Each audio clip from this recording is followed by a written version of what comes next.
Bangladeshi cricket সমর্থকদের কণ্ঠে একটা আফসোস প্রায়ই শোনা যায়, আমাদের যদি এমন একটা খেলোয়াড় থাকতো।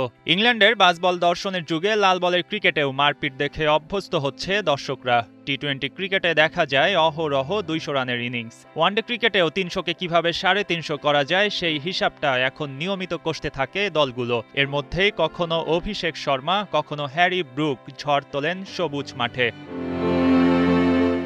এখন আর এসব ইনিংস অবিশ্বাস্য মনে হয় না।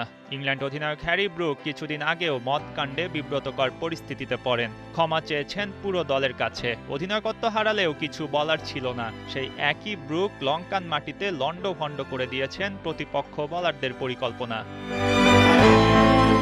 শ্রীলঙ্কার বিপক্ষে সিরিজ নির্ধারণী ম্যাচে 66 বলে 136 রানের অপরাজিত ইনিংস খেলেন ব্রুক। যখন 32 ওভারের খেলা চলছে তখন ক্রিজে আসেন এই ডানহাতি ব্যাটার। ইনিংস গড়িয়ে যায় 40 ওভার, তবুও মাত্র 35 রান ছিল ব্রুকের ব্যক্তিগত খাতায়। 40 বলে 50-র দেখা পান। ওয়ানডে সংস্করণে এমন তো হরহামেশাই হয়, কিন্তু টুইস্টটা যেন শেষের জন্য বাকি রেখেছিলেন এই ইংলিশম্যান।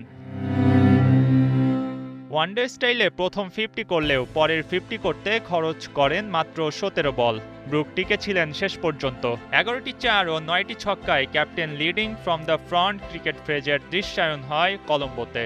ইংলিশদের দলীয় সংগ্রহ গিয়ে 357-তে ঠেকল। এই রান তাড়া করে লঙ্কানরা আর জিততে পারেনি। হ্যারি ব্রুক এই অতিমানবীয় ইনিংস খেলতে শেষ 10 ওভারে ব্যক্তিগত খাতায় তুলেছেন 101 রান। ওয়ানডে ক্রিকেটে শেষ 10 ওভারে ব্যক্তিগত খাতা ভরাটের মিশনে সবার উপরের নামটা এবি ডি ভিলিয়ার্সের। তিনি 2015 সালে ওয়েস্ট ইন্ডিজের বিপক্ষে শেষ 10 ওভারে তোলেন 121 রান।